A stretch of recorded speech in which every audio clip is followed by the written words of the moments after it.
കഥയല്ലിത് ജീവിതം. ഒരുപക്ഷെ ഇത്രയധികം ട്രോളുകൾ ഏറ്റുവാങ്ങിയ മറ്റൊരു TV പരിപാടി ഉണ്ടോ എന്ന് സംശയമാണ്.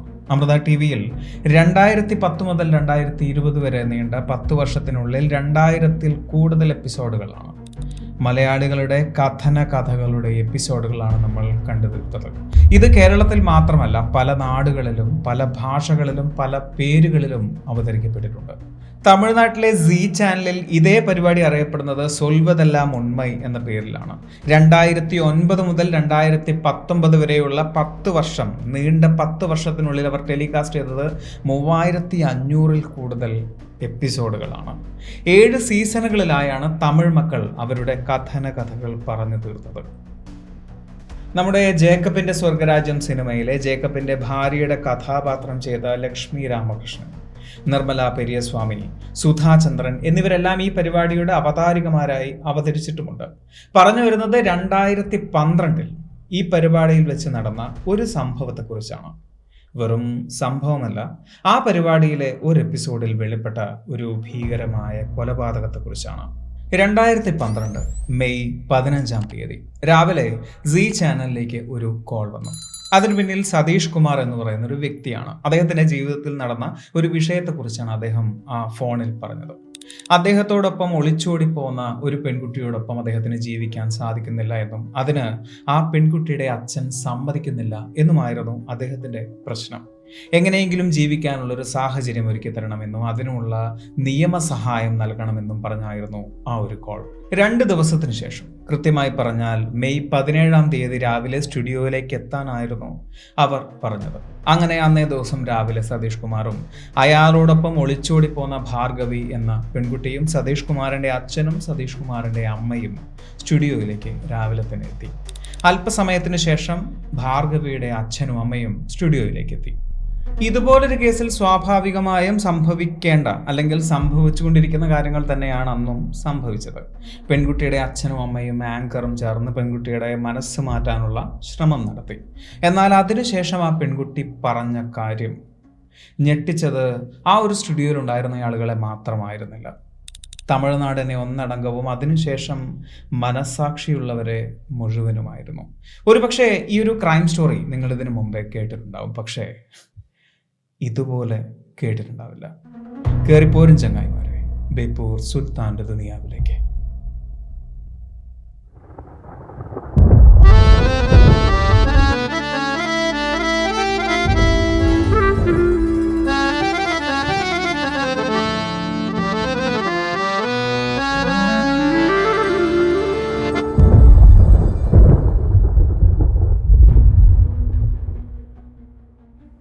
തമിഴ്നാട്ടിലെ വില്ലുപുരം എന്ന ഗ്രാമം, അതിനടുത്തുള്ള കൊച്ചുപാളയം എന്ന ചെറിയ ഗ്രാമത്തിലാണ് സതീഷ് കുമാറും ഭാർഗവിയും ഇപ്പോൾ ജീവിക്കുന്നത്. ഭാർഗവി തൻ്റെ 14-ാമത്തെ വയസ്സ് മുതൽ സതീഷ് കുമാറിനെ പ്രണയിക്കുകയാണ് എന്നാണ് ആ പരിപാടിയിൽ ആ കുട്ടി പറഞ്ഞിട്ടുണ്ടായിരുന്നത്. എന്നാൽ ഏവരെയും അലട്ടിയ ഒരു കാര്യം, അപ്പോൾ ഭാർഗവിക്ക് വെറും 17 വയസ്സ് മാത്രമേ ഉണ്ടായിരുന്നുള്ളൂ എന്നതാണ്. പ്രായപൂർത്തിയാകാത്ത ഒരു പെൺകുട്ടി ഒരാളോടൊപ്പം ഒളിച്ചോടിപ്പോയാൽ അയാൾക്കുണ്ടാകാവുന്ന നിയമപരമായ പ്രശ്നങ്ങളെല്ലാം നിർമ്മല പെരിയസ്വാമി ഭാർഗവിയെ പറഞ്ഞ് മനസ്സിലാക്കാൻ ശ്രമിക്കുന്നുണ്ടായിരുന്നു. സതീഷിന്റെ കുടുംബത്തിന് ആ ഒരു വിവാഹത്തിന് എതിർപ്പൊന്നും ഉണ്ടായിരുന്നില്ല. എതിർപ്പ് ഭാർഗവിയുടെ പിതാവായ മുരുകനും അമ്മ രാജേശ്വരിക്കുമായിരുന്നു. ആ വിവാഹത്തിലുള്ള അവരുടെ പ്രശ്നം സതീഷിന്റെ ജാതിയും.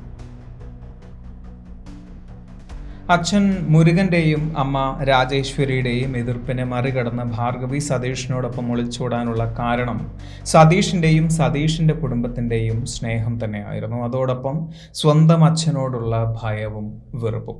ആ പരിപാടിയിൽ തന്നെ ഭാർഗവിയുടെ അച്ഛൻ മുരുകൻ അവളെ കൊന്നുകളയുമെന്ന് ഭീഷണിപ്പെടുത്തുന്നത് നമുക്ക് കേൾക്കാം. എന്നാൽ ആ ഭീഷണി മാത്രമായിരുന്നു ആ ഒളിച്ചോട്ടത്തിന്റെ കാരണം? ആയിരുന്നില്ല. അവസാന നിമിഷം വരെ ആ വീട്ടിൽ പിടിച്ചു നിൽക്കാൻ ആ പെൺകുട്ടി ശ്രമിച്ചിരുന്നു. ഇറങ്ങിപ്പോന്നതിൻ്റെ തൊട്ടുമുമ്പുള്ള നിമിഷത്തിൽ അവളുടെ കഴുത്തിനോട് കത്തി ചേർത്ത് പിടിച്ച് കണ്ണിൽ നോക്കിക്കൊണ്ട് സ്വന്തം അച്ഛൻ പറഞ്ഞിരുന്നു കൊന്നുകളയും എന്ന്. ആ കണ്ണിൽ അയാളുടെ തീവ്രത അവൾക്ക് കാണാമായിരുന്നു. അവൾ ആ പരിപാടിയിൽ പറഞ്ഞ വാക്കുകളിൽ അയാളുടെ ക്രൂരതയും നമുക്ക് വ്യക്തമാവുകയായിരുന്നു. ഏയ്, ഒരച്ഛൻ ഒരിക്കലും അങ്ങനെ ചെയ്യില്ല. സ്വന്തം മക്കളുടെ നന്മയ്ക്ക് വേണ്ടിയല്ലേ അച്ഛനമ്മമാർ ഇതെല്ലാം പറയുന്നത്. നിർമ്മല പെരിയസ്വാമി ഭാർഗവിയെ സമാധാനിപ്പിക്കാൻ അങ്ങനൊക്കെ പറഞ്ഞു.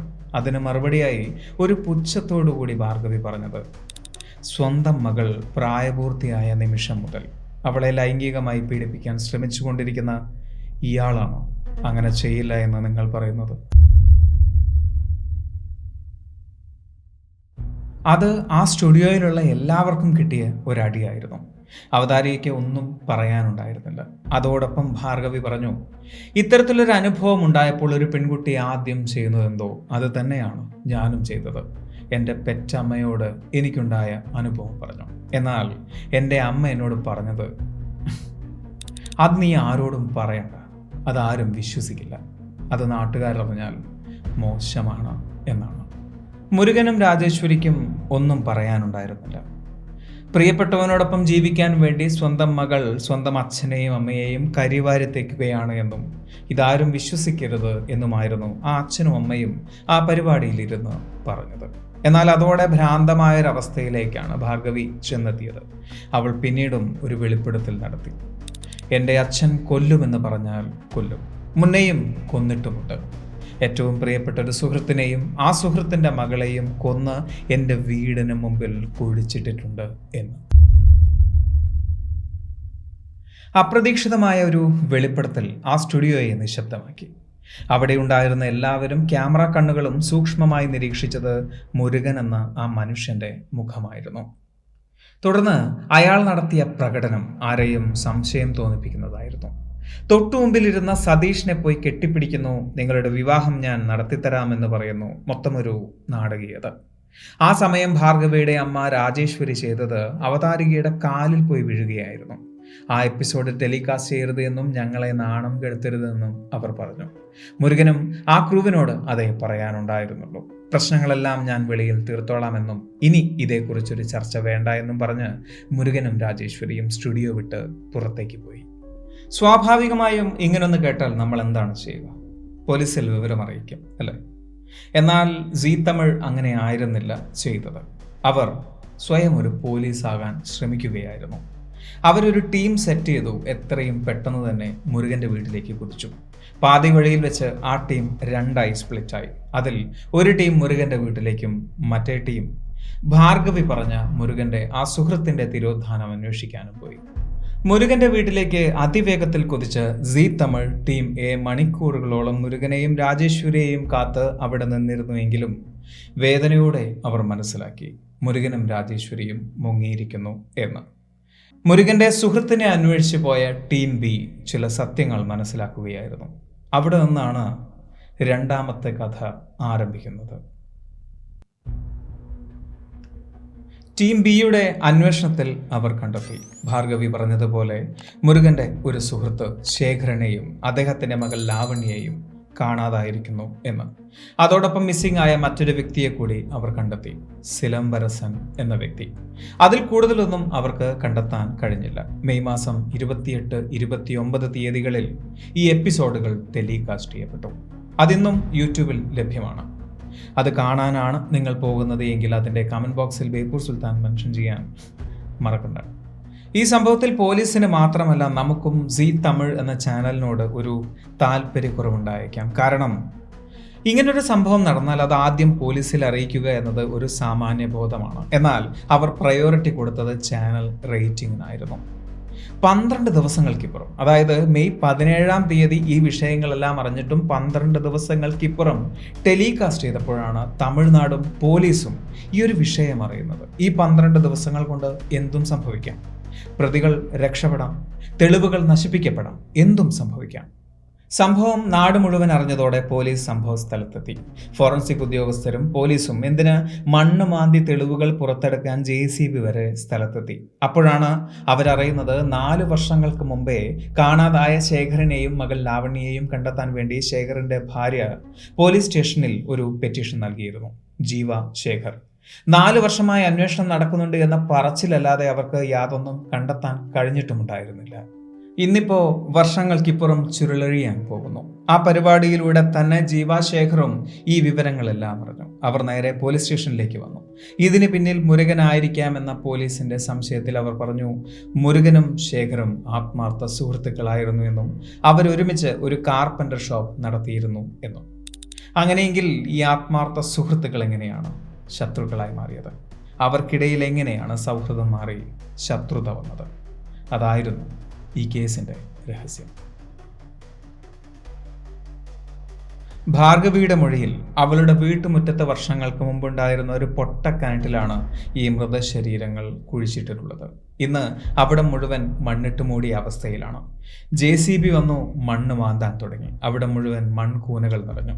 ഈ മൺകൂനകളിൽ നിന്നും തലയോട്ടികൾ ഉരുണ്ടു വീഴുന്ന കാഴ്ച നാട്ടുകാർ നേരിട്ട് കണ്ടു. ഫോറൻസിക്കും പോലീസും ചേർന്ന് ആ മൺകൂനയിൽ നിന്നും തലയോട്ടികളും എല്ലുകളും പെറുക്കിയെടുത്തു. അവർ കണ്ടെടുത്തത് 3 തലയോട്ടികളായിരുന്നു. ഭാർഗവി പറഞ്ഞ അനുസരിച്ച് 2 പേരെയാണ് മുരുകൻ കൊന്ന് പൊട്ടക്കിണറ്റിലിട്ടിട്ടുള്ളത്. അങ്ങനെയെങ്കിൽ 3ാമത്തെ തലയോട്ടി ആരുടേതായിരിക്കും?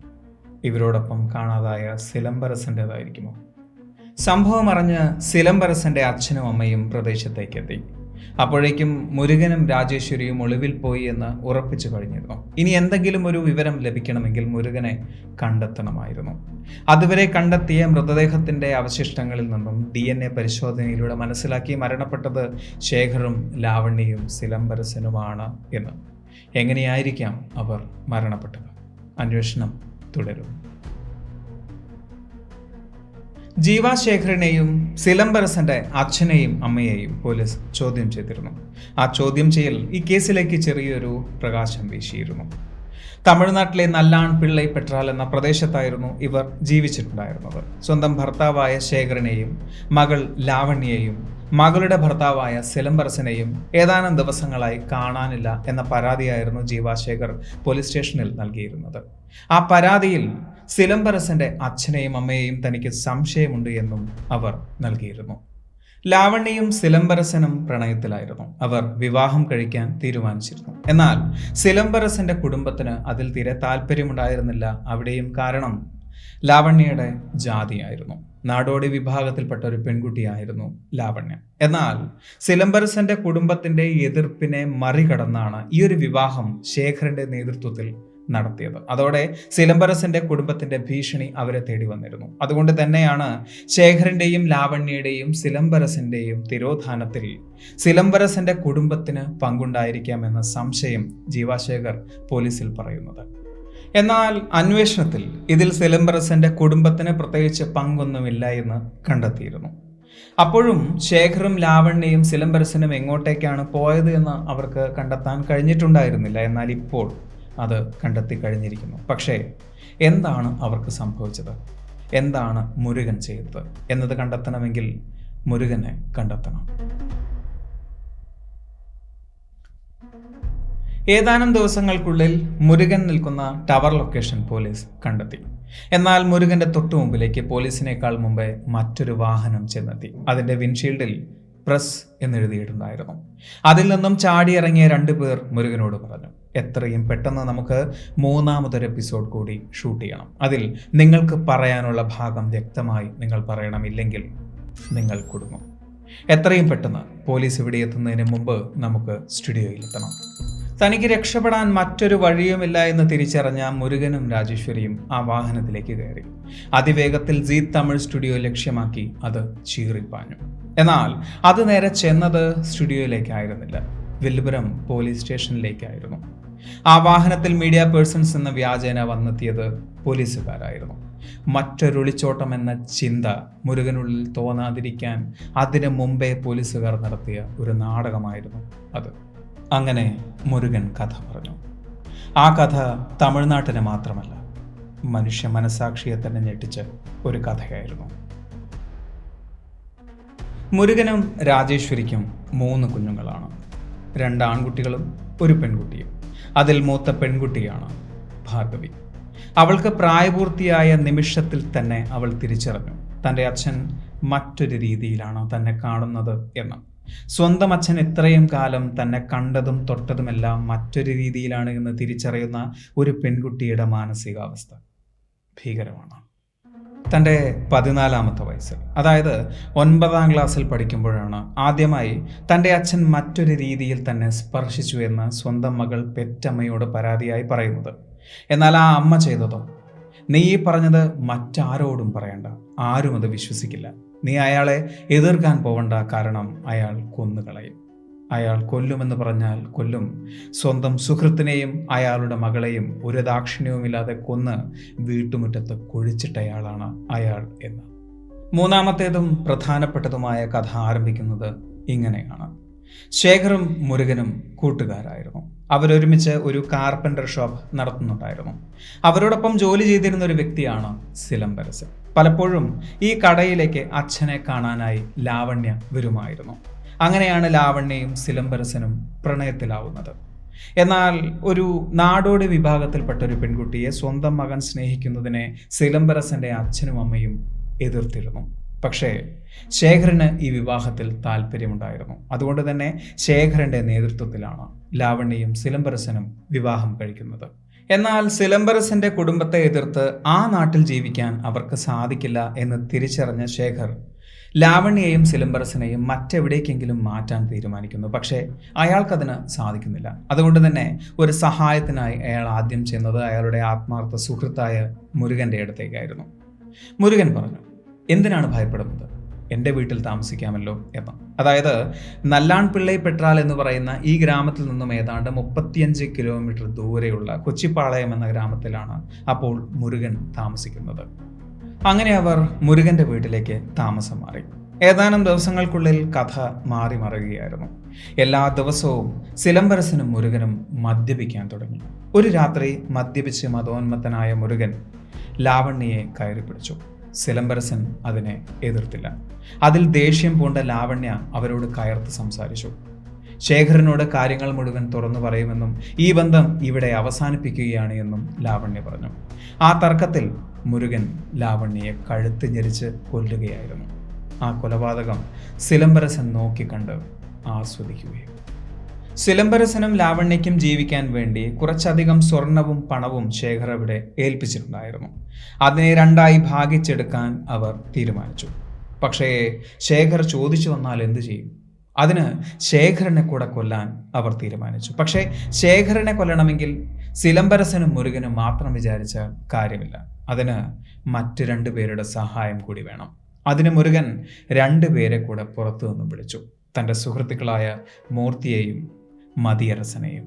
2 ദിവസത്തിന് ശേഷം മകളെയും മരുമകനെയും കാണാനായി വന്ന ശേഖരന് അവരെ കാണാൻ കഴിഞ്ഞില്ല. മകളും മരുമകനും ദൂരെ ഏതോ ഒരു സുഹൃത്തിൻ്റെ അടുത്തേക്ക് പോയതാണ് എന്നായിരുന്നു മുരുകൻ പറഞ്ഞത്.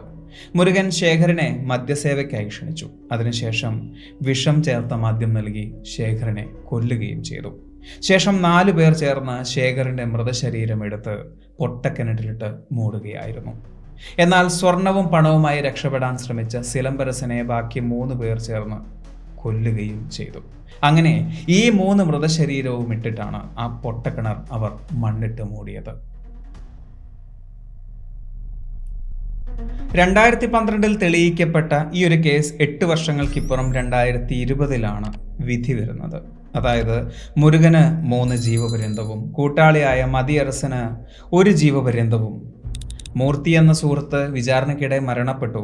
എല്ലാത്തിനും സാക്ഷിയായ രാജേശ്വരിയെ കോടതി വെറുതെ വിടുകയും ചെയ്തു. ശേഖരനും ലാവണ്യയ്ക്കും നീതി ലഭിക്കുന്നത് 17 വയസ്സുകാരിയായ ഭാർഗവി കാരണമാണ്. അവളെന്ന് ഭർത്താവായ സതീഷ് കുമാറിനോടൊപ്പം സുഖമായി ജീവിക്കുന്നു. അന്ന് സതീഷ് കുമാറിന് സൊൽവതെല്ലാം ഉണ്മ എന്ന പരിപാടിയിലേക്ക് വിളിക്കാൻ തോന്നിയിട്ടില്ലായിരുന്നെങ്കിലും അവർക്ക് 2 പേർക്കും മറ്റേതെങ്കിലും നാട്ടിൽ പോയി സുഖമായി ജീവിക്കാനായിരുന്നു തോന്നിയത് എങ്കിലും ആ പൊട്ടക്കിണറ്റിൽ കിടക്കുന്ന 2 അസ്ഥികൂടങ്ങളായി മാത്രം ആ അച്ഛനും മകളും തീരുമായിരുന്നു. അതല്ല എങ്കിൽ മുരുകന്റെ വികൃതമായ മനസ്സിനെക്കുറിച്ച് ലോകമറിയാതെ അയാൾ ഇന്നും നമുക്കിടയിൽ സന്തോഷത്തോടുകൂടി ജീവിക്കുമായിരുന്നു. ഇതെല്ലാം പുറം ലോകം അറിഞ്ഞത് ആ ഒരൊറ്റ ഫോൺ കോളിലാണ്, 17 വയസ്സുകാരിയുടെ ധൈര്യത്തിലാണ്. ഈ ഒരു വീഡിയോ നിങ്ങൾക്ക് ഇഷ്ടമായി എന്ന് വിചാരിക്കുന്നു. സുൽത്താൻ എപ്പോഴും പറയുന്നത് പോലെ സബ്സ്ക്രൈബുകൾ കൂമ്പാരമാകുമ്പോൾ പരിപാടി ഗംഭീരമാവും. അതുകൊണ്ട് സബ്സ്ക്രൈബ് ചെയ്യുക. അടുത്ത വീഡിയോയ്ക്ക് വേണ്ടി കാത്തിരിക്കുക. അതുവരെ.